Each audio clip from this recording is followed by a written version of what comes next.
Hi, everyone. Welcome to another episode of the Responsibility Quotient podcast. My name is Catherine Kowalczyk, and today is April the 18th, 2024. Today, I have a great guest today for you to listen to. Her name is Frances Widdowson, and I don't know if you have been following what Frances has been up to lately, but I ran across Frances in 2021, I guess 2022, when she was terminated from her professor position at Mount Royal University for basically having a different opinion and over issues pertaining to free speech, among others, including Indigenous history. She is a political scientist who is also a senior fellow with the Frontier Center and board member of the Society for Academic Freedom and Scholarship. And her research and activities are documented on her website, woke-academy.info, which I will be sharing with you shortly. I think that our conversation tonight is going to be very informative. She will describe herself as being on the left end of the spectrum, of the political spectrum anyway, as a socialist. And I would probably describe myself and have described myself as a conservative. Despite our differences on the political spectrum, there are many things that Frances and I agree on, and I hope you enjoy our conversation tonight. Welcome, Frances, to the Responsibility Quotient podcast. Thanks for having me on. So we have a lot to talk about tonight. Like I said, I came across obviously your story in 2021, and I know that you're under some sort of not a publication ban. I guess it is a publication ban of sorts. You're not allowed to talk about this, but you were fired from your position at Mount Royal University in 2021, and you went public over this, and rightly so, because obviously there are many free speech implications and other implications as a result of this firing that you wanted to bring to the attention of Canadians. But you're under a ban. You cannot talk about it, but it's in arbitration, I understand, and you are going to be having a decision soon. Is that correct? I'm not sure when the decision is going to be reached, but I can't talk about the case until the decision is brought forward, whenever that may be. Right. And so now we're in this interesting period in our lives right now. So you're not allowed to talk about something that directly affects you personally.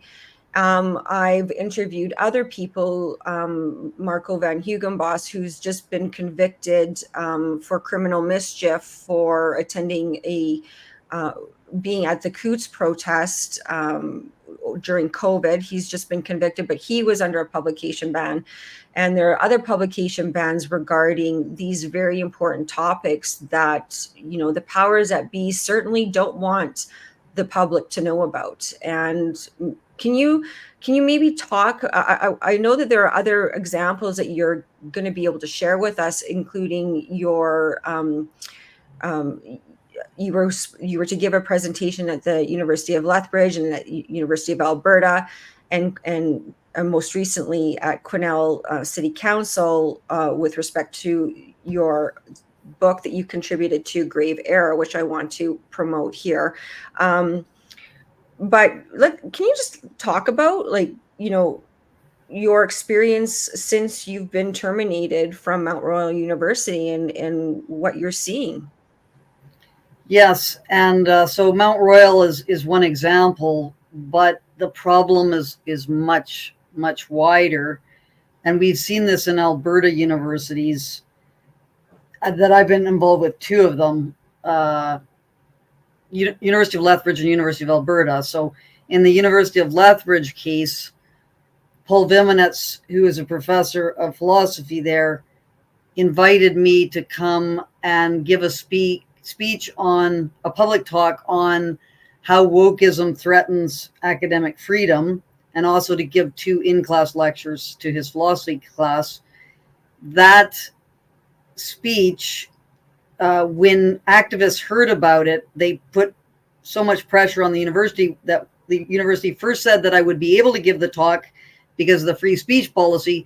But after a tremendous amount of pressure, it decided to rescind space for that talk. And I showed up to the university anyway to give a talk in the what's known as the atrium, which is a public space. And 700 people showed up to, not all of them to protest. Some of them were just interested in what's going on, but quite a few showed up to shut me down and stop me from speaking. And that now is the subject of a court case, a challenge under the Charter of Rights and Freedoms, which is going to court in 2025. But we received a lot of documents from that case, which are public. And that is amazing. We got about 260 pages of emails, which involved many, many administrators and about 20 professors making statements about how I should not be allowed to speak or supporting that decision because of the harm that my talk was supposedly going to cause. And then I was invited to speak at the University of Alberta by Kathleen Lowry, and the same thing started to happen, but the University of Alberta pulled out massive security for that talk, which went ahead on, I can't remember the exact date, but I think it was January 18th, 2024 of this year. But that was still kind of amazing, the opposition to me speaking there. And then a lot of misinformation about how there was a mass grave, or there were mass graves of Indigenous children. That was one of the reasons why I wasn't going to be allowed to speak, is because of what is called residential school denialism, which is an attempt to stop discussions. And then that feeds into the situation that happened with Quesnel City Council and a whole bunch of problems that a whole bunch of people are dealing with respect to indigenization and the questions about the unmarked graves. And the lack of evidence for unmarked graves or clandestine burials. No evidence for clandestine burials. Right. So were you always, have you always been a professor? Like, or when did you start within this academic framework? Yeah, so I was not always a professor because I worked for the government of the Northwest Territories starting in 1992 until 1997. And I had problems speaking out there. I encountered problems because I was criticizing the traditional knowledge policy there. And because I was a government employee, there's a lot more restrictions on what you can say in that context. So I thought that the way that I would be able to talk about these ideas would be to go into the university system. And I had a difficult time in the university system because I was at York University, which has a lot of what I will call woke elements, which is identity politics that has become totalitarian. But still, it hadn't formed like it is right now. So I had much more leeway. And as well, I hooked up with some materialist socialists, so working class, the class-based socialists, as opposed to this current variant. And then I got hired. I did a bunch of short-term contracts, and then eventually got a position at Mount Royal University in 2008, and was able to have quite actually a good career there, with a lot of discussion of different points of view for many years. But then in 2020, with the George Floyd, the killing of George Floyd, the university system just kind of collapsed, and this thing, which is called woke-ism, has taken hold of the machinery of almost all universities in Canada. It has some impact on all universities in Canada. Well, it's interesting that you bring up George Floyd, because prior to that incident happening, I had stopped watching TV for probably a decade. And so when I was on social media, not, trying to figure out the hysteria of COVID, obviously George Floyd happened and Black Lives Matter. And, admittedly, I was not aware of Black Lives Matter at that time. And I said publicly that all lives matter. And then I had all of my friends mostly all of my friends from the university that I attended, University of Manitoba, that I'd been friends with for over 20 years, suddenly call me a racist. And that was basically the end of our friendship.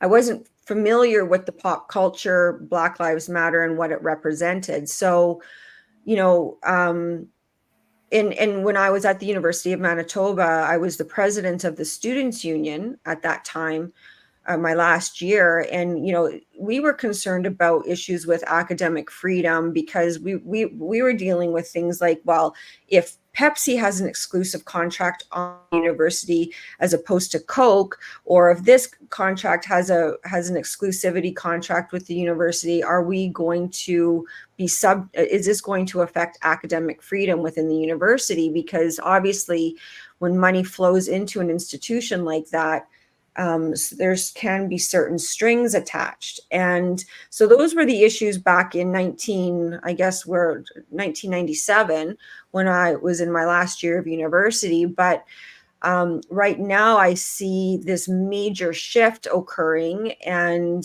it seems to have, I know this, it has been in the works for some time now.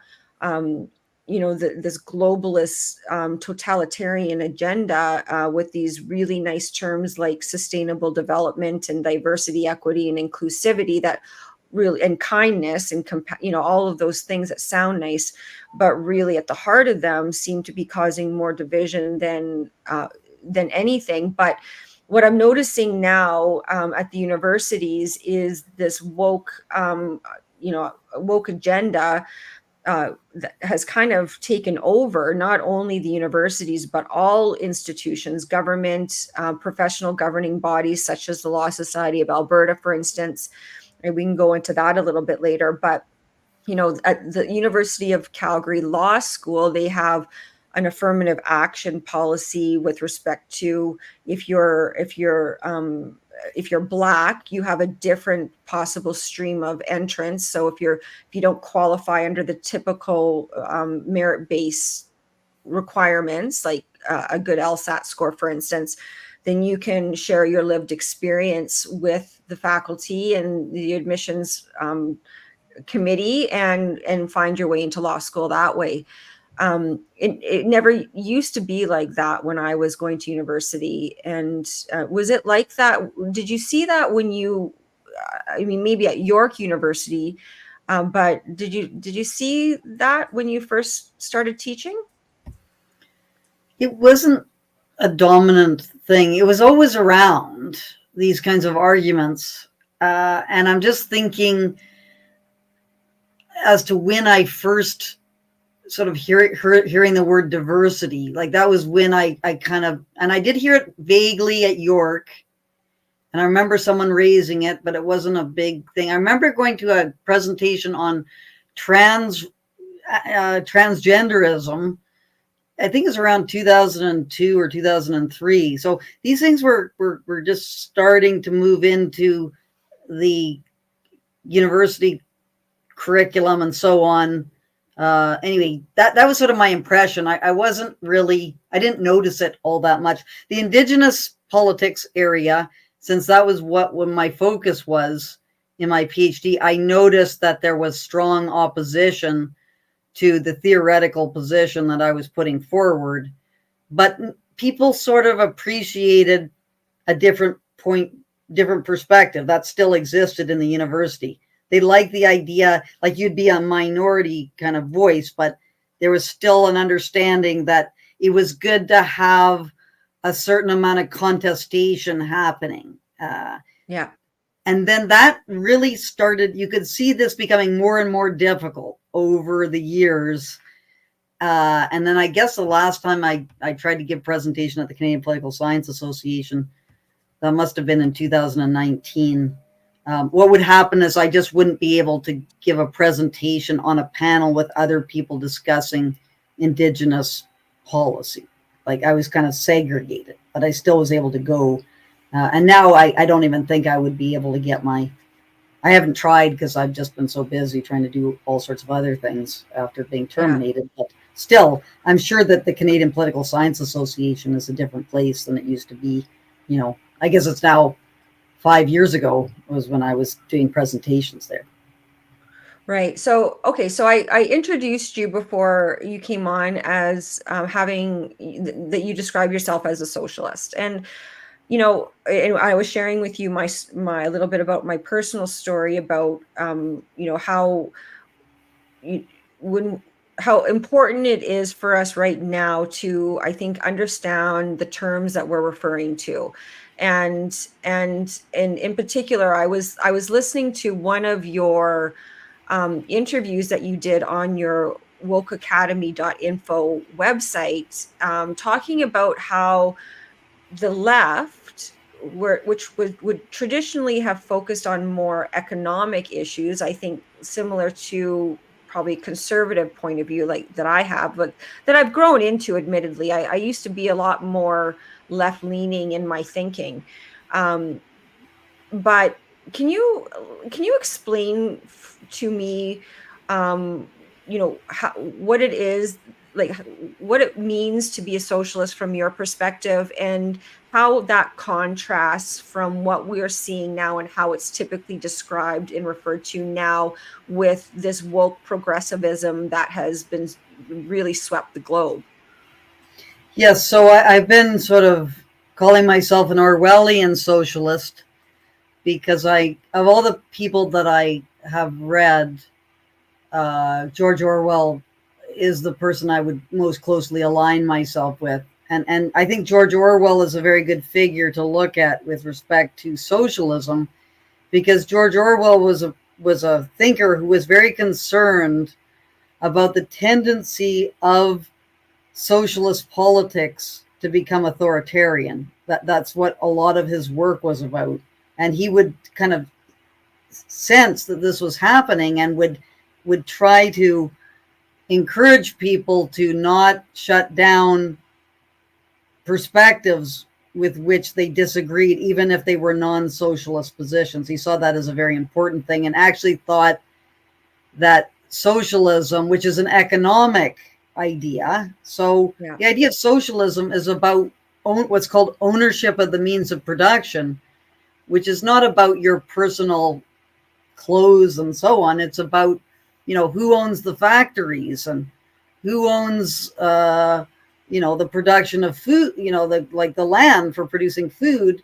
And then the question of distribute, how one distributes that is a very, this is something that should be determined democratically. But the problem for socialists is that the production of what is needed by everyone, like, for example, medical care, should medical care be available to all on the basis of need, or should it only be available to people who have money? Like those kinds of questions. That's what socialism historically was about.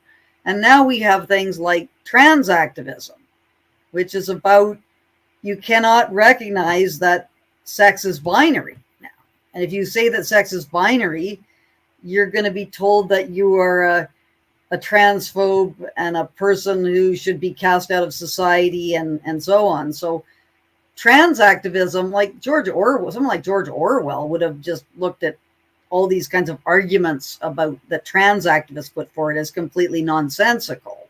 It wouldn't have anything to do with the thing that matters to people, which is your ability to satisfy your needs, the needs that you have, the kind of the fundamental human right of being able to satisfy your needs.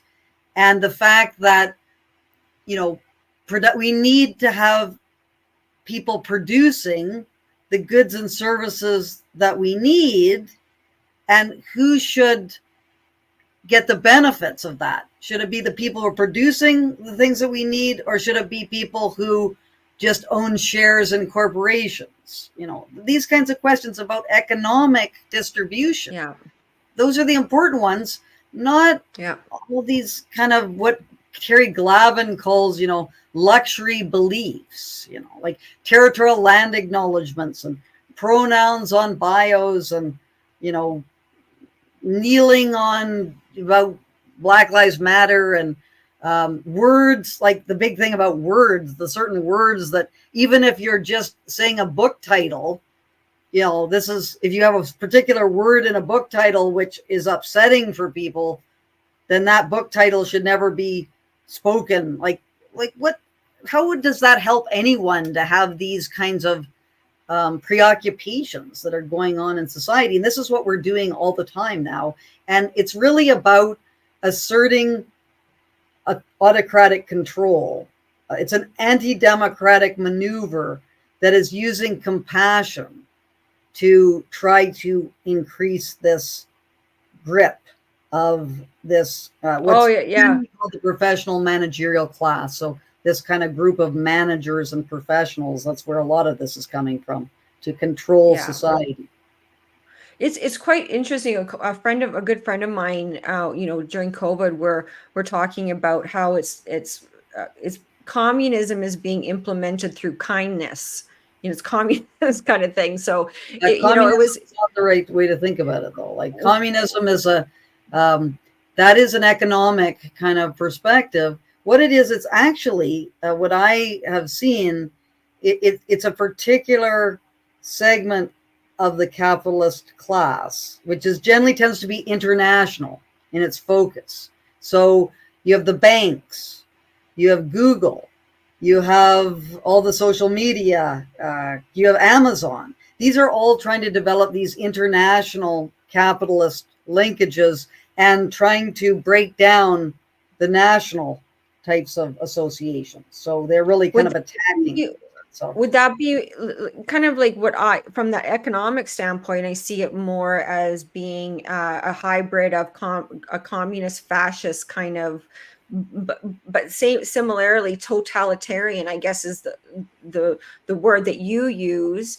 I think that I would authoritarian for sure. It's non-democratic, absolutely, and so I think we can probably agree there. Whatever the term is, we can see with this woke-ism, this progressivism, which you would, I think, argue is not socialism. It's its own thing. It's its own creature. And you're right. I think it is its focus is global. And it's really championed by the United Nations. The United Nations really veered from its original purpose of preventing a third world war as being its genesis, to morphing into, meddling into nation states and to confusing people about this elite class, this globalist class that really does run the planet and wants more and more power, and involved with that is their plan, their love for eugenics and depopulation. I mean, that's all part of it as well, as part of this, is part of the goal to control people, is their quest to rid the planet of the useless eaters, right? And that we happen to be part of that class, you and I, unfortunately, from my perspective. But in any event, I mean, progressivism to me, it's completely dangerous, and it's changing the moral and social fabric of our society. In fact, my perspective is, like, they don't believe in any truth. There's this moral relativism. It's not grounded in any sort of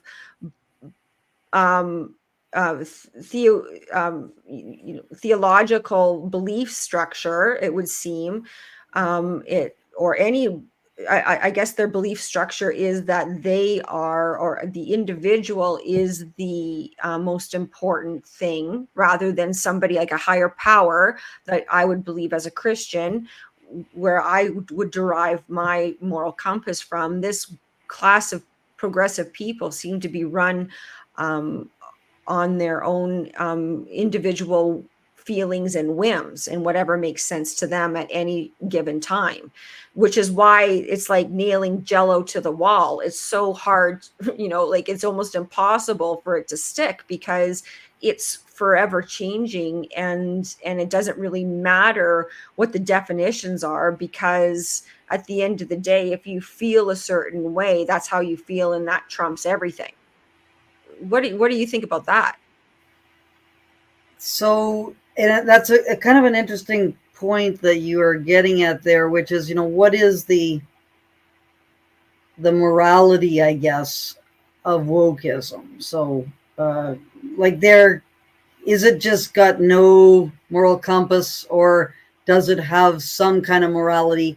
And in thinking about it, it seems to be the idea of particular groups that are perceived to be oppressed. So they've been designated as oppressed, and whatever sort of designated spokespeople of those groups that are perceived to be oppressed are demanding, that's what it's about.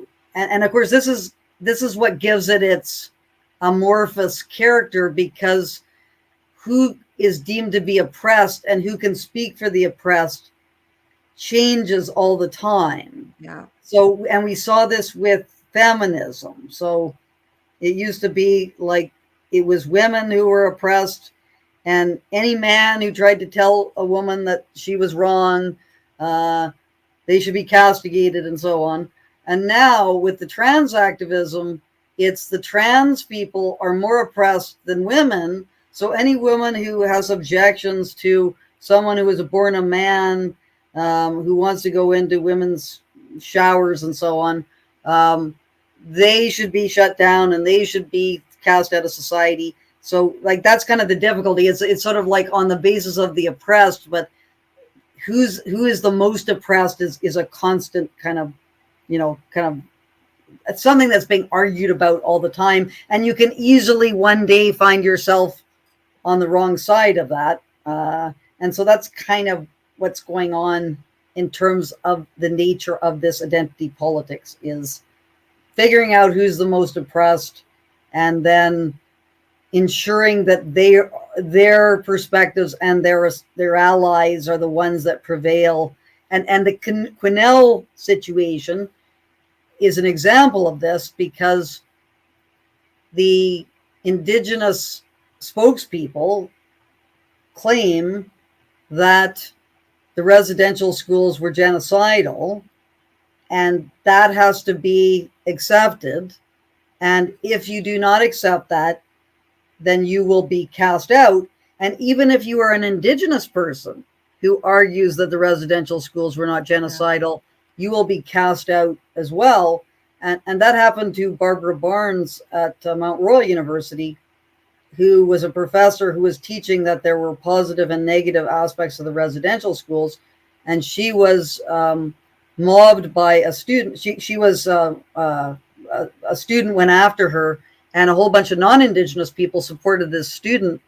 The student was Indigenous, but like, why would you support that Indigenous voice over the other Indigenous voice? It's not really clear, except to say that they're arguing that this perspective is sort of the true voice of the oppressed, and therefore must be supported. Yeah, it's this fight to the bottom, fight for a victim who has the strongest case for victimhood, right? And this is kind of how we're building our society and encouraging our children to behave. First, well, confusing them entirely with the idea that you can change your sex to begin with, or that you're not born a certain sex and that it's fluid. I mean, it's a certain kind of evil that I think I'm shocked that is occurring on this planet, and I'm not really certain. And and admittedly, I haven't looked into any of these studies, but in my mind, people who had this condition, which up until recently was a psychological disorder, it's still, I think, part of the DSM-5 Bible, psychological or psychiatric Bible that you would find. Yet, yet we have now, and I'm maybe this is crass or inappropriate, but we have the inmates, running the asylum now on this agenda, and where nothing, everything is upside down and nothing makes sense, and there's no, you can't state the obvious truth about things. And so, I mean, we have, my grade 6 son, his teacher has a pride flag up in his school, in his classroom. And um, you know, these people have the teacher, when I pulled the teacher aside and I said, why is this political statement in the classroom? Like, Mhm. what are you hoping to achieve here? And she just parrots out the talking points. Well, I support inclusivity, right? But you know, this idea, like when I grew up, and I'll be 49 right away, and there were never, there were always gay people, but there were never trans kids. Like, that was never a thing. And actually autism wasn't, really a thing back then either, when I was Yeah. growing up in the 80s. And this whole thing has changed so much, but it is destroying our culture. I mean, Canada has always, I think, been probably what I would describe as like a socialist democracy. Really, we that's how we have behaved. I mean, that's what our universal healthcare system was predicated upon, right? And for many people, I think that they would believe that, of course, they want to, from a more of a socialist perspective, of course we want to help people, right? Of course we don't want anybody to be suffering. I mean, I certainly feel that way myself, but this has veered deep. This wokeism has veered deep off into the no man's land of ridiculousness. Mm. And so, you have your website called woke-academy.info. Why did you choose that name? Because first of all, it was short. So wokeism. I used to resist the word woke because I thought it was an academic kind of term. But it's now becoming the term that people recognize to describe this phenomenon, which they can't quite put their finger on, and that is this identity politics that has become totalitarian. So, but saying, totalitarian identity politics.info was a little longer and more difficult to kind of understand. So, but it is the problem that is facing universities. Then that's where I saw it firsthand. So for me, that's where I think it started, is in the universities. But now, with it going into all the different institutions, you can see it. If you go into any medical office, you'll get Yeah. hit with the pride stuff and the indigenization stuff. This is common. And then, in any, well, the Quesnel City Council, that was another surprise, that how deeply infected the city councils are with this. And it raises the question of, to what extent is that representative of the people who are voting for those politicians. There was a recent study done by Eric Kaufman, who's an academic from the UK, on the public attitudes towards this totalitarian identity politics.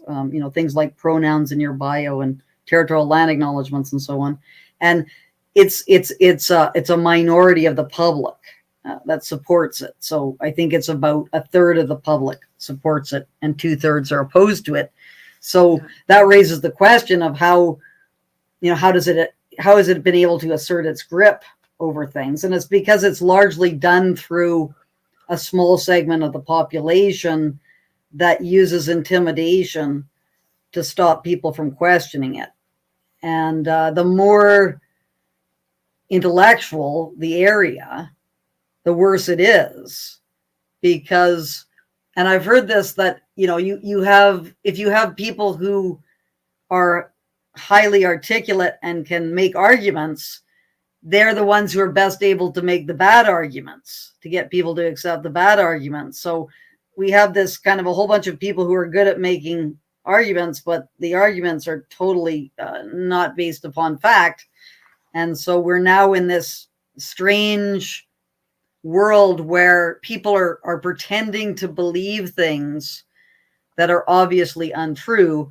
And the one thing I have mentioned already is the biological sex argument, that somehow sex is a spectrum, which is not true at all. Biological sex is binary with large immobile gamete, which is the egg, and small mobile gametes, which are sperm. You don't see those two things in one body, that or variations of eggs and sperms and so like this is all strange arguments going on.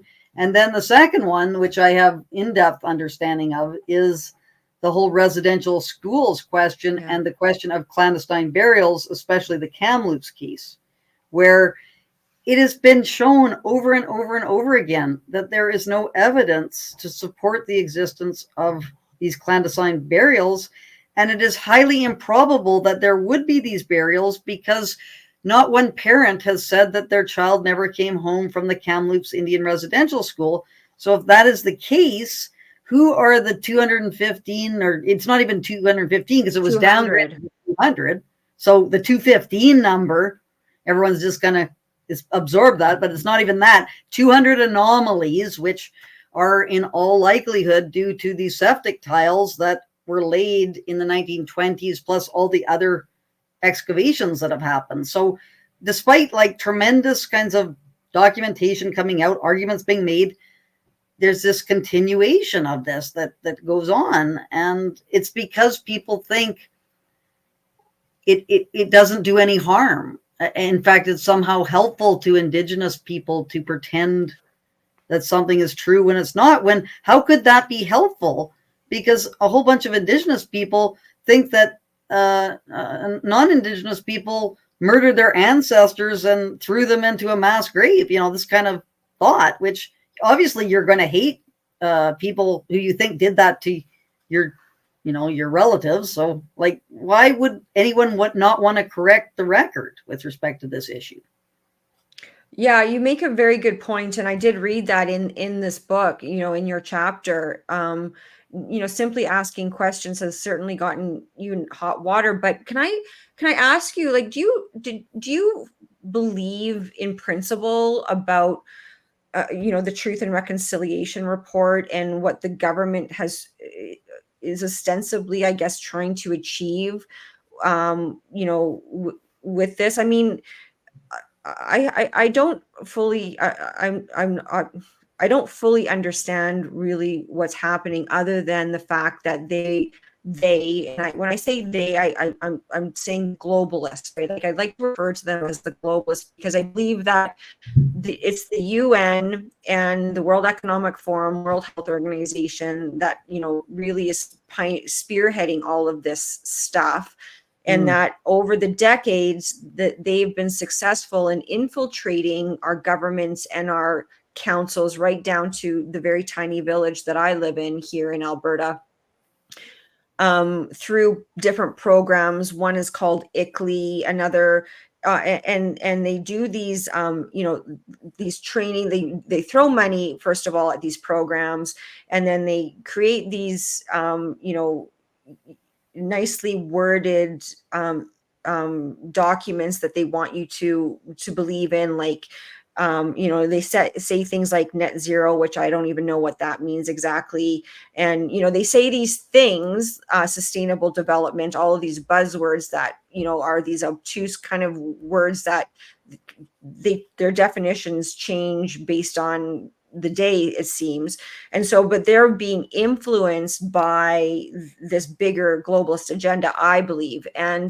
But I do want to talk to you about this Truth and Reconciliation thing, because at the university, or in the Law Society of Alberta and other law societies across Canada, we have the Law Society has determined that the legal profession is systemically racist, first of all. And so second, and we also are forced, as a condition of us practicing law, we are forced to take a cultural competency training, the first course being the path, which is based on the outcome of the Truth and Reconciliation report that the government did. And so this idea that if we don't take this course and answer these questions and don't pass it, we're not actually going to be able to practice law.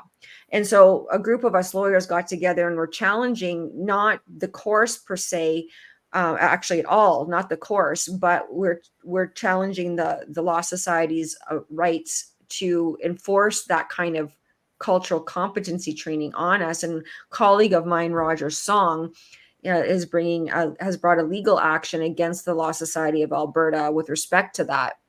And I'm personally, I find it egregious and a complete overstep of the Law Society's purview in order to regulate or require this sort of cultural competency training.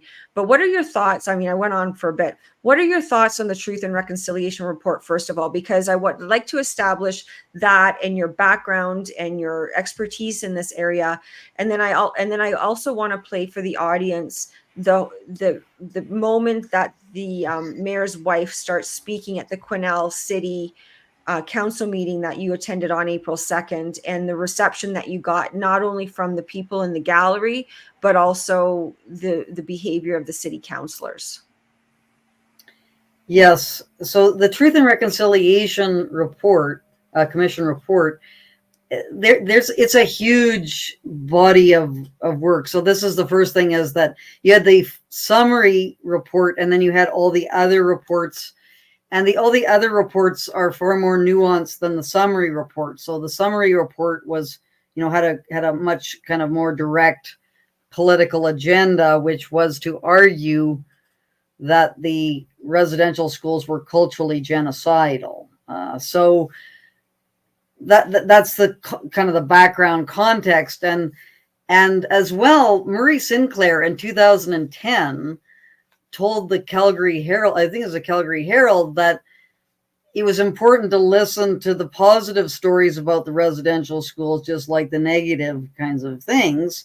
And it's like he never even said that now. And everyone just, if you mention positive, things that happen, then you're a denialist and someone who should be cast out of society, and this should be made illegal and so on.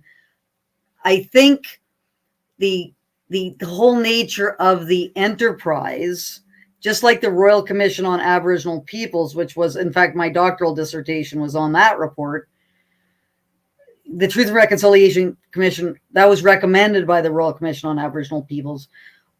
Both of these commissions were not meant to be academic, bodies. They were essentially efforts to give Indigenous peoples a voice within Canadian society.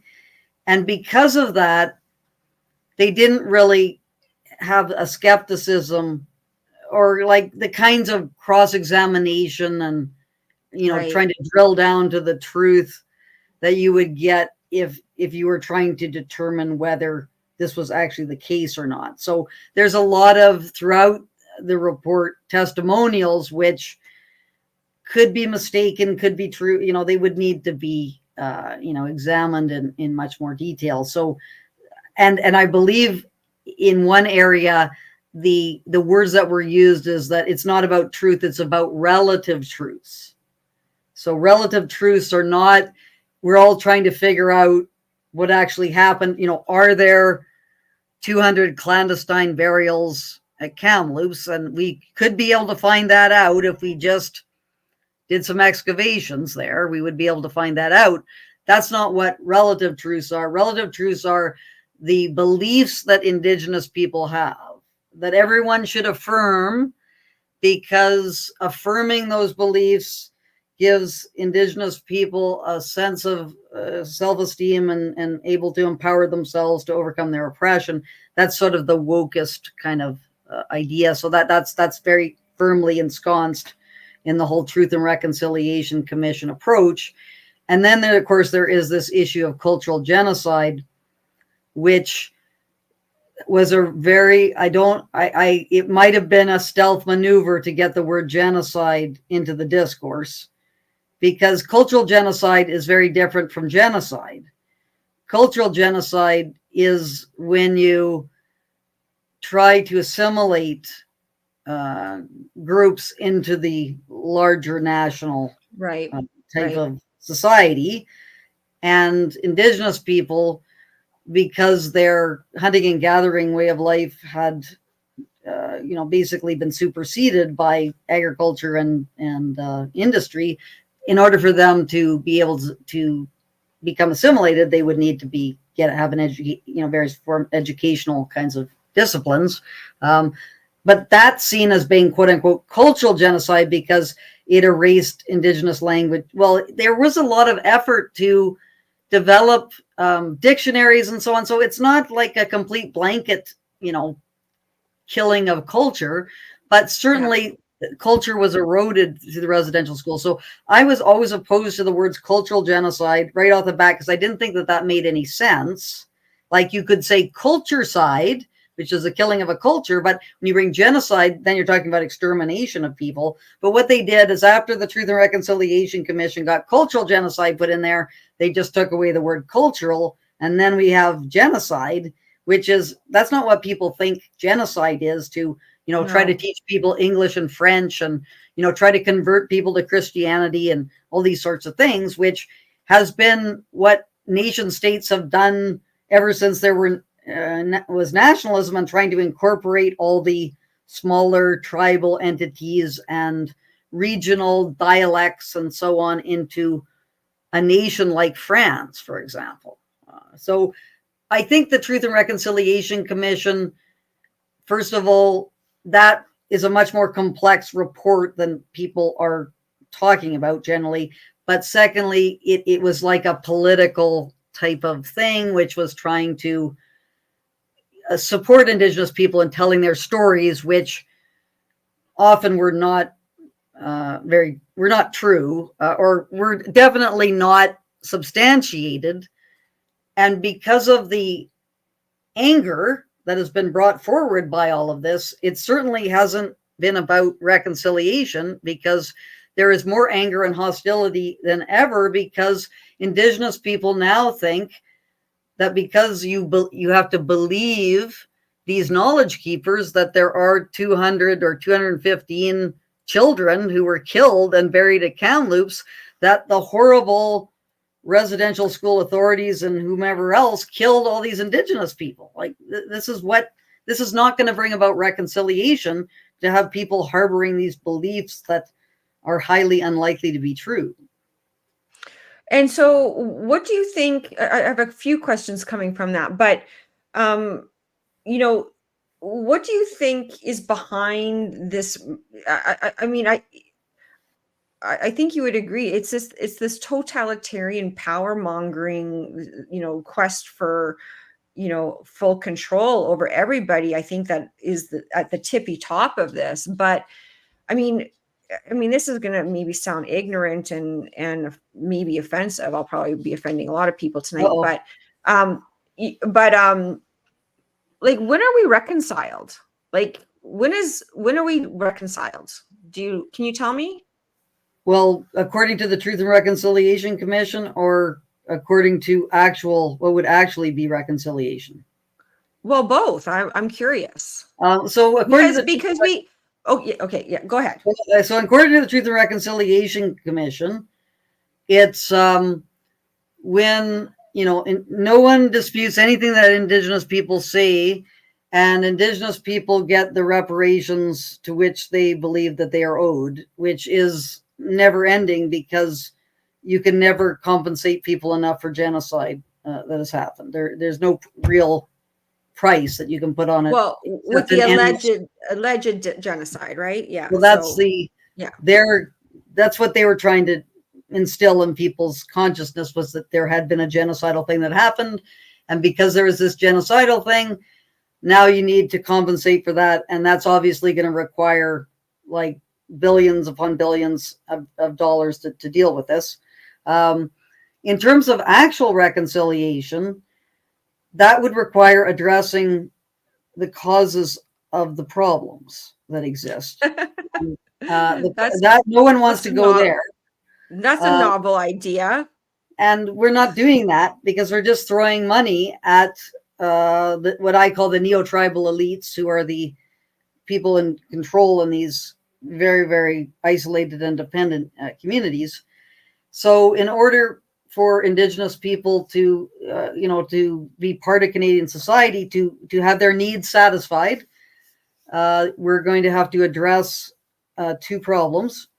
One is that a large proportion of Indigenous communities are not viable, not economically viable. They are there's no economy that can be developed there because there's no ability to produce things to provide goods and services to people outside of those communities. And so they basically exist on transfers. And that's a big problem. And it's hard to know how to address that, but we at least have to recognize that those communities are unviable. The second is another very, very politically incorrect observation, which is hunting and gathering societies are less developed than modern nation states. So, for example, the education, there before contact and in hunting gathering societies, these are pre-literate societies. So they didn't have any educational systems. They had what J.R. Miller called looking, listening, and learning. So people learn things by watching other members of the group.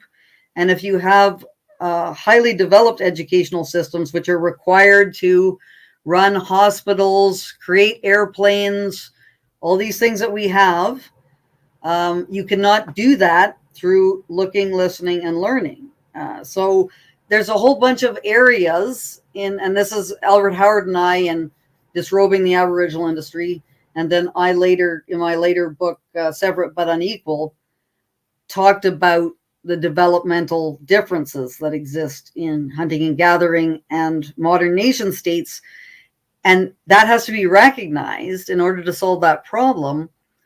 But because of wokeism, you cannot recognize that problem because that would mean you would not be able to affirm the identities of oppressed Indigenous groups who deny that that's the case. So, we're in a serious problem in Canadian society right now because we have pressures that are stopping us from examining what is true. Like we can't get into these kinds of areas. And I was able to These very important areas, like yeah. they're, we need to address them because obviously, things aren't getting better. But also, I think the other thing that would probably feed into us is the corruption, right? There's corruption within the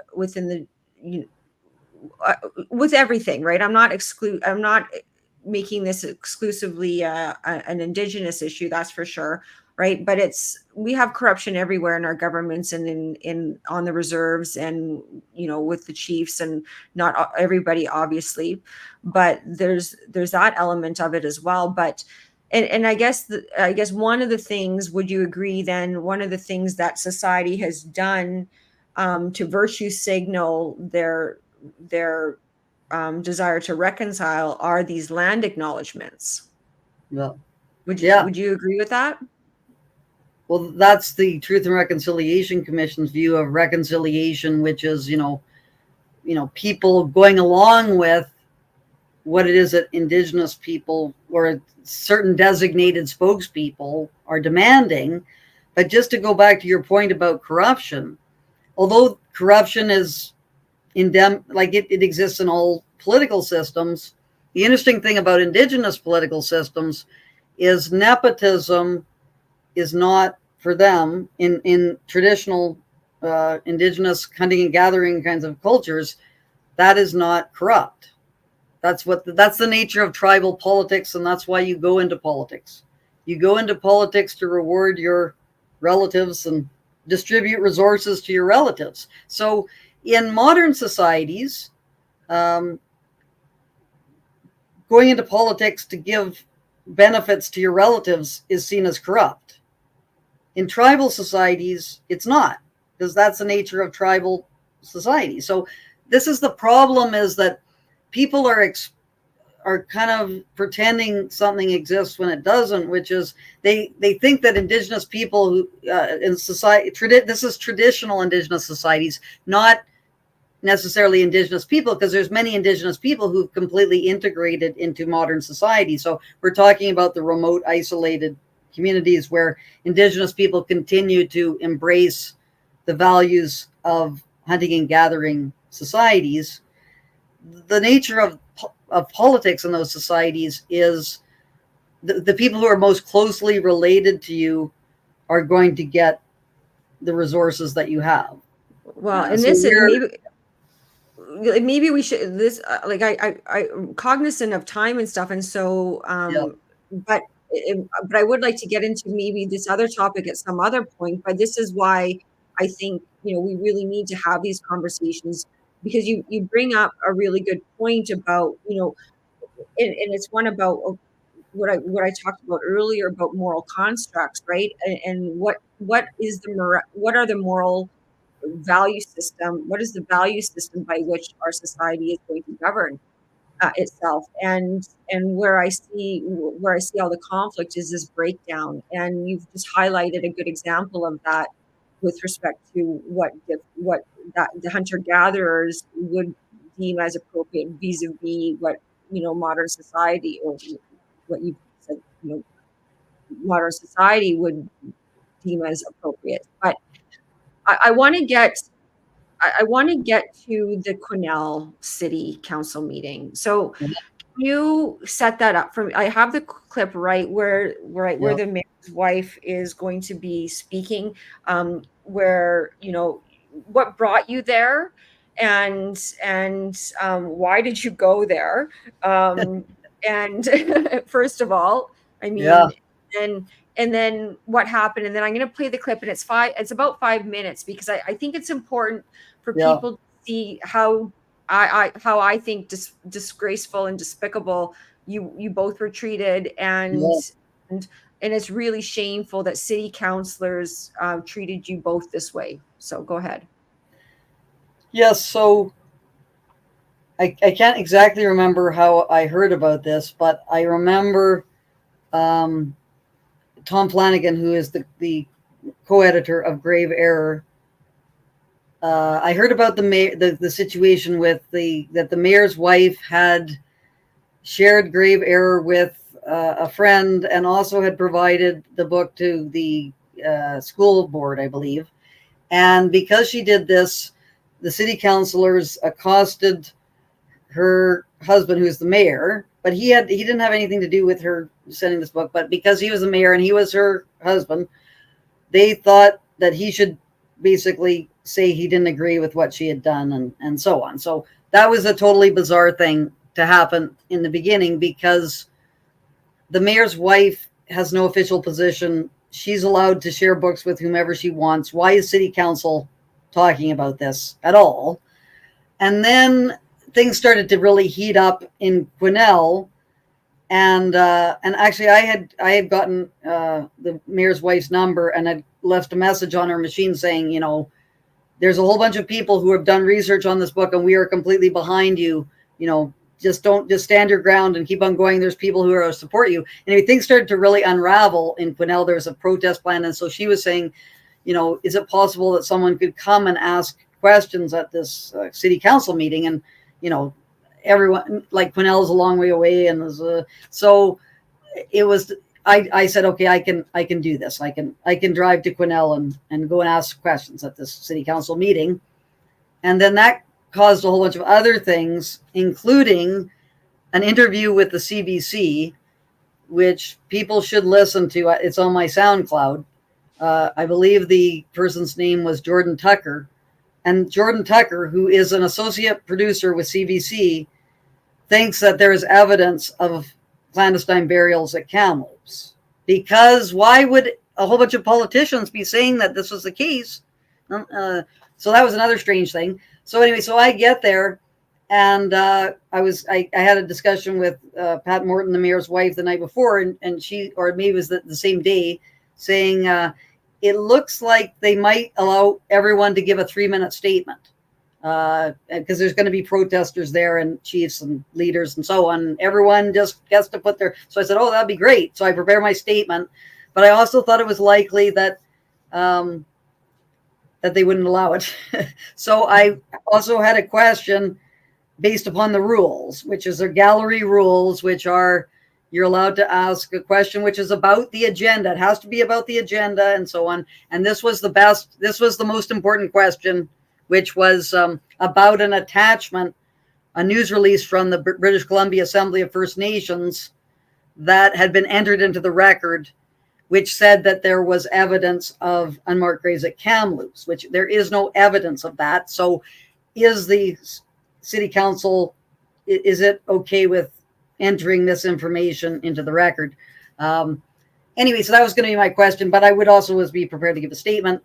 When I showed up there's no one there initially, but then all the protesters came in and they moved all the items that were on the meeting agenda to the next meeting, except for the gallery questions, which they kept. And then they invited people to come up to ask their questions. And then they said, no, but first we're going to allow all the Indigenous leaders and their allies to come forward. No, not their allies, sorry. Indigenous leaders to come forward. And so they were talking, in long statements about nothing had nothing to do with the agenda at all. Yeah, and there were many of them didn't ask questions, right? No.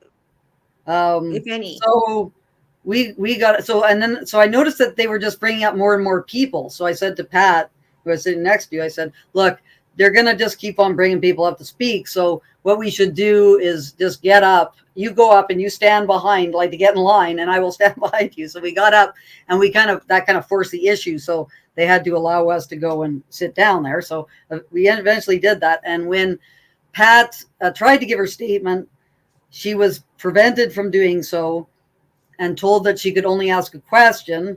And then she asked a question and it was, they kept on trying to interrupt her and everything.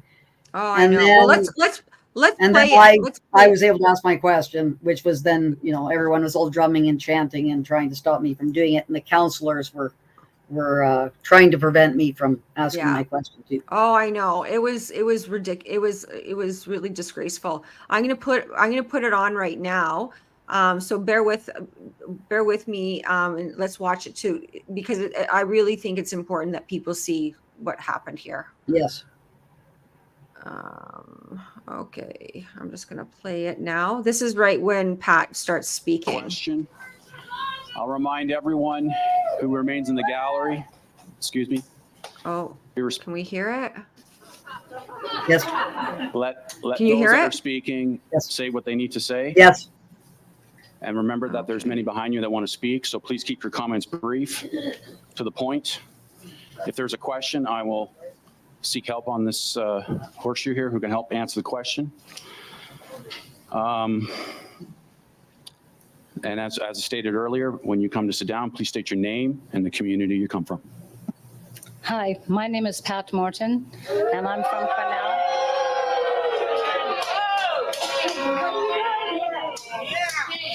Show some respect.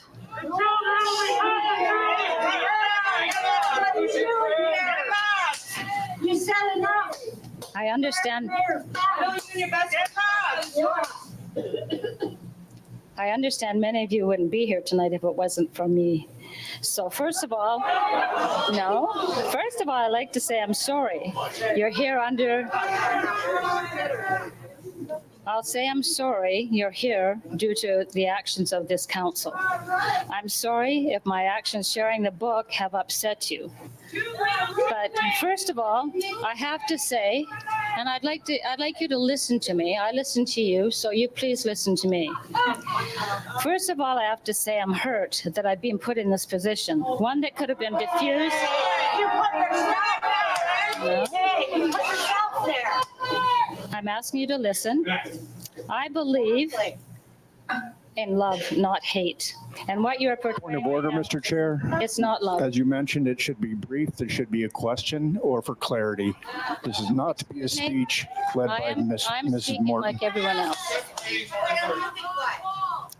I did not write the book Grave Error. It was published in December of 2023, and I ordered it from Point of order. January. We know about the book. What is your question?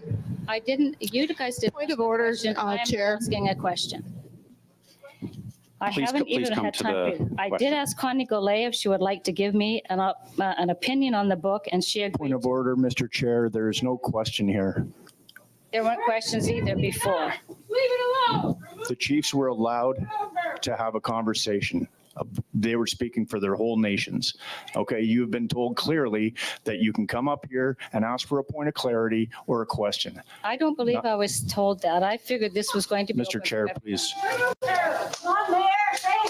Kat, we need a question or a comment. Okay, so my question, Mr. Goulet, why did you take my innocent? Point of order, request to your- Chair. All of the questions must come through you and you can decide where they are going. Let's go, Mr. Chair. Could you please have sorry, I'm really rattled. Councillor Goulet to explain why he took the book that I gave his mother for an opinion, that I asked for an opinion of his mother and made. Please it let the question be asked. Well, let her say what she has to say too. You listen to everybody else. Hey, we already heard what she has to say. Ladies and gentlemen, please, if we cannot conduct this in an orderly fashion, we will conclude this. I believe that's what they wrote on Facebook that they intended to do, so we couldn't speak. Please, Ms. Morton, please ask your question. I wonder why, Councillor, can you explain to me why Councillor Rudenberg, as the Indigenous Relations representative, didn't come and talk to me about her concerns when rumors were spreading in this community? Question to Councillor Rudenberg. I have no need to have your opinion when I work with First Nations.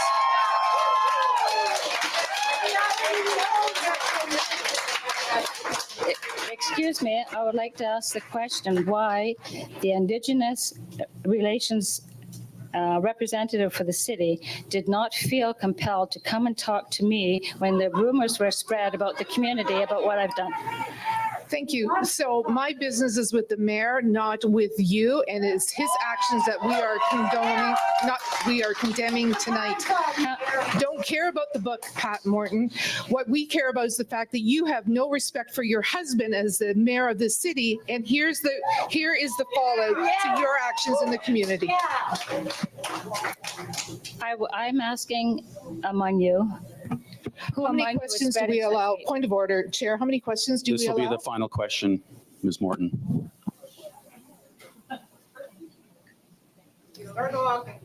I have to find a question for you. Are you aware that I've been to, that I lived in Port Alberni near a residential school and that I attended that residential school at a dance? Point of order again, that has nothing to do with what we're talking about. If you want to talk about your good opportunities or what your people have done in residential school, great, take it outside. That has nothing to do with what's going on in this Okay, chamber right okay. now with the mayor. Thank you, Ms. Morton, for your...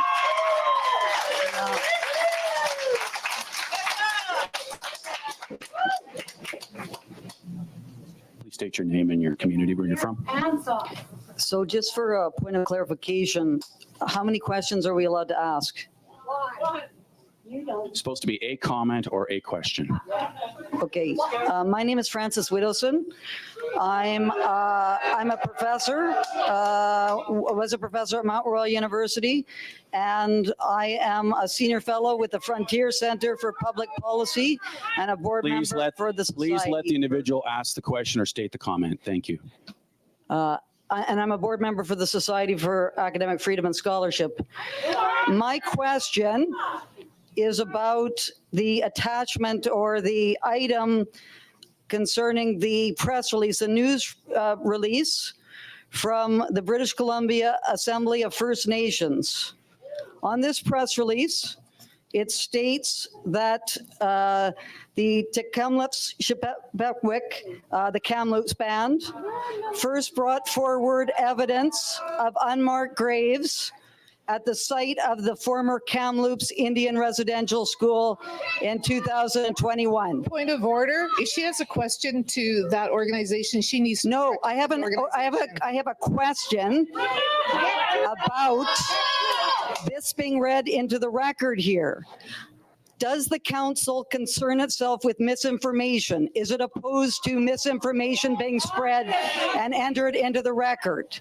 If so, does it agree that this is misinformation because there is no evidence of unmarked graves at the Kamloops Indian Residential School?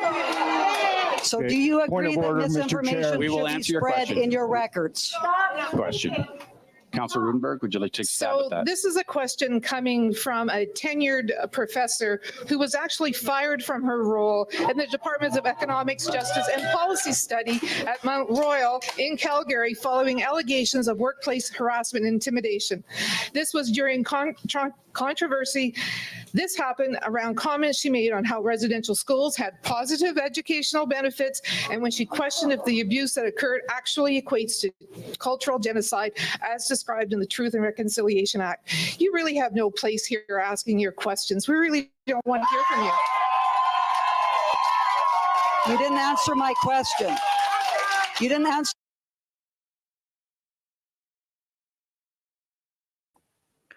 Okay.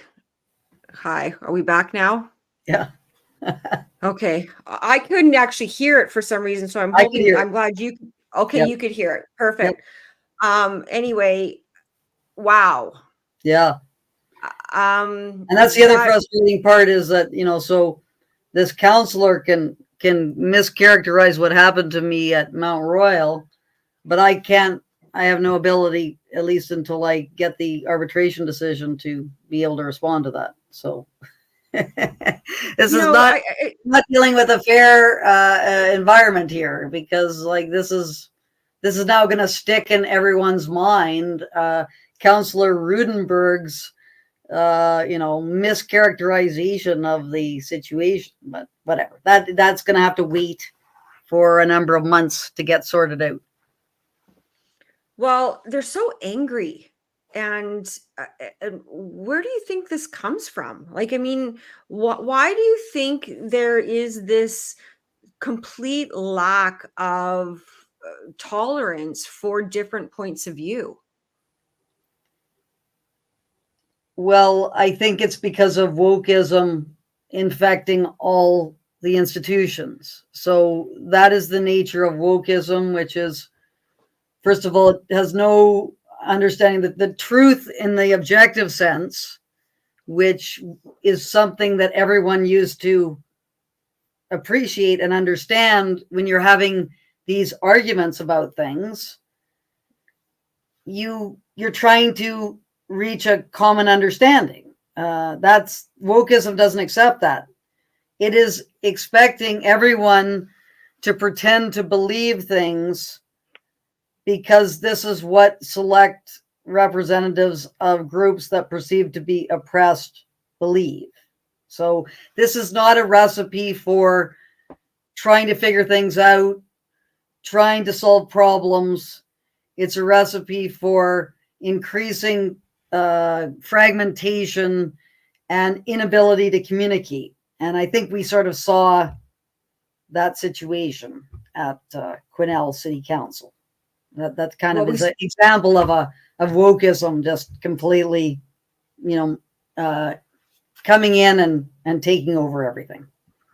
Right. So, we spoke a little bit before we started this broadcast, and, I want to close off by, I would like to get your perspective on what you think the solution is. I mean, you and I are able to have a very respectful discourse tonight, even though we are technically on different ends of the political spectrum. And I think our society was more homogeneous than it is certainly now in terms of big issues about family. We could all agree that, we could all agree at certain points in our society what was right and what was wrong, and what was the truth and what wasn't the truth. And now we have a society that is not is silencing everybody. And we have Bill C-63 on the horizon, which political parties on both sides of the so-called aisle are not speaking out against. And Bill 63 is the bill called referred to as the Online Harms Act, which is creating a new bureaucracy and a new under the human rights legislation, Canadian human rights legislation, and creating an expanded definition of hate speech. I mean, I believe that I'm I guess a free speech absolutist. I think that all speech should be permitted, no matter how offensive some people might find it. And that, to the extent that we already have laws, which I think are an overreach anyway, regarding hate speech, we are entering in a very dangerous territory around silencing all people who don't agree with the populist agenda, and they're criminalizing speech for people like yourself and myself. And this is not going to lead to a productive or progressive society advancing forward. In fact, it's exactly what I think the globalists want, and why they're doing this, and that's to create the division that they seek, so that they can control better a population that is fragmented than they can a population that is in solidarity with one another. And so you had said something to me before we started about bringing people together, and I'm wondering if you want to elaborate on that, or if that's something that you're just kind of bandying about right now, as we wade through how we get through this kind of madness. Yes. So the first thing is freedom of speech, which I share your position of being a free speech fundamentalist, which is that free speech has to be the highest value in a democratic society, because freedom of speech is what enables us to determine all of our other values. I believe it was Sam Harris where I first heard that being stated. So if we prevent people from discussing things, then we're not going to be able to figure out how to solve problems and how to create the kind of society which we believe will bring people together. So I think if you were to ask everyone, would you prefer a society which brings people together, or would you prefer a society that splits everyone apart? I think I can't imagine someone saying, no, I would prefer a society that splits people apart. So I think if you phrase it like that, you can get agreement about that. But the question then becomes, how do we bring people together? On what basis are we going to be able to do that? And this is a very, very contentious political discussion, which has probably been going on since the time of the ancient Greeks. Like, this is what Plato and Aristotle, these are still the same arguments, like probably what is justice? Justice is what brings people together. But then what is justice, and what is a just society, and like all these arguments. But if you knock out freedom of speech, then all those arguments, all those discussions now can't happen, because you're going to have scenarios where people are going to say something which are going to upset some particular group or some powerful person, and then they're going to be have some kind of censure that's going to occur, and then they're going to get nervous and they're not going to say what they think is true. And we are not yet, like, I'm still saying what I think is true. I got terminated for this in supposedly one of the most protected speech professions. I think the profession that is most protected in terms of speaking. So I lost my position, but I am still able to say what I think is true as a private citizen. And if we bring in that legislation that the government wants to bring in, then we're not going to have those rights as private citizens. And these human rights commissions, which are poison, absolutely poisonous, and weaponized by all these activists, this is going to destroy the foundations of a democratic society. So, fight hard and fight now. Like, what are we waiting for? If this bill passes, it's the end. It is the end. And, we've seen a lot of problems so far, but nothing compares to the problems we're going to see if this bill gets passed, which it seems it's going to. I'm just, the only thing that's going to save us is the Senate. But I don't, who knows about what's going to go on there. Anyway, it's very, very disturbing. And I'm amazed at how many people think, well, it'll blow over and it's not that bad. And it's, it's just trying to, avoid facing reality and doing something about this problem. 100%. I think now is the time we all have to come together. It doesn't matter where you are politically aligned. This is the most basic of our freedoms. And once this is gone, we are going to have truly a society that we no longer recognize in Canada. And I certainly don't want that for my children. And I don't want that for humanity. And we're seeing this, we're seeing different jurisdictions around the globe. Scotland has recently introduced, their similar legislation. And we're seeing it in Brazil as well, and New Zealand. And so this is not exclusive to Canada by any stretch. But if we don't get this, arrested now, we need to stop this right now in its tracks. So,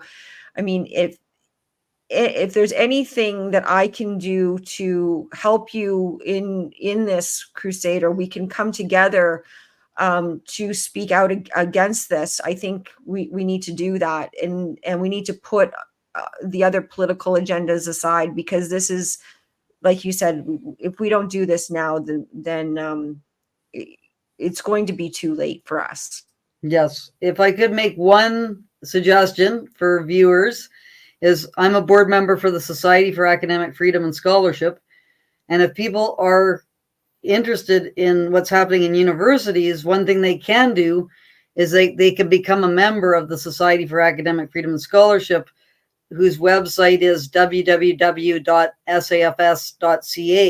And it only costs $25 a year to become a member. And then you get the newsletter, and you get all the notifications of what's happening in terms of the academic situation. But I think the universities, although people think that they're just kind of a bunch of intellectuals just talking about things, they really are one of the main bulwarks against these kinds of totalitarian tendencies.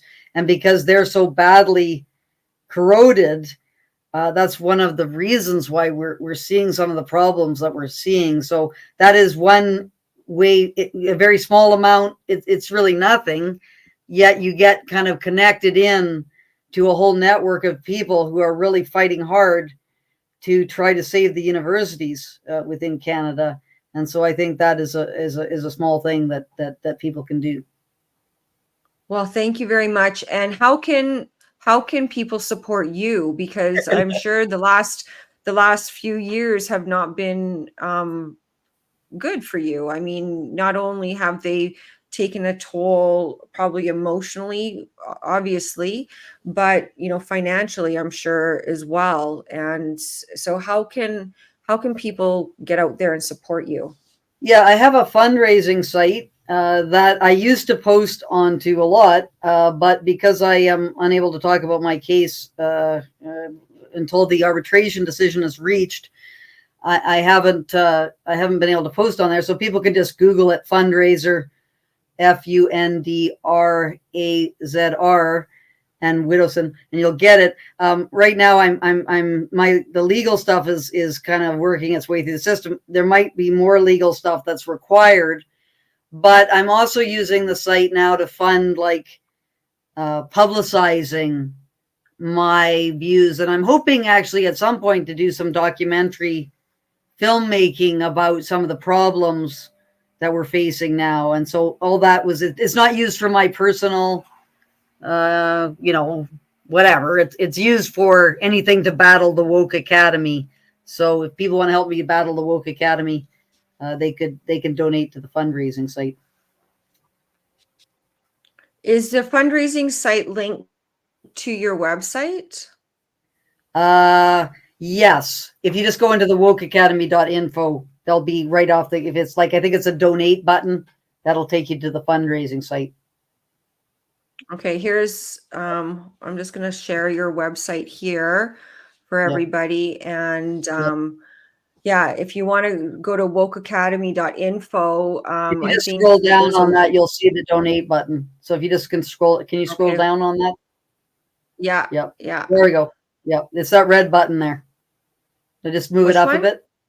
Just move it up. Keep on moving up. There we go. There we You can go. see the There we red go. button. Yep. Okay, perfect. Okay, so everybody check out this Francis's website, wokeacademy.info. Of course, if you can support her, please do so. Francis, thank you very much for speaking with me tonight about this, and I hope that the information has been helpful for people out there in the in internet land. I'd love to stay connected with you, and I'd love to perhaps have another conversation with you once the arbitration decision is released, and maybe we'll be further down the road of um, of having ideas about how we can put a stop to this. Yes. And if I could just make one final comment, I should mention that the website, although I do post things on the website, four other people are also involved with the website, but I won't name them because they might be. And you do. So it's a wider kind of effort, not just me. I don't want to take all the credit myself. Okay. Well, thanks for that. And you do have some really good content on there, especially some really good interviews. And I think this perspective is certainly enlightening, and we should not be afraid to be in the truth. I do think that there are things that are certainly true. They're not relative, and they don't change. And so that was anyway the society that I grew up in, and I'd like to see that being passed down to my children and grandchildren, which is not going the direction I kind of want it to go in. So anyway, thank you very much, Francis. Any last words before we end off tonight? Fight now before it's too late. Couldn't have said it better. Okay, well, thanks again, and we'll keep in touch. Thank you. Okay, thank you very much.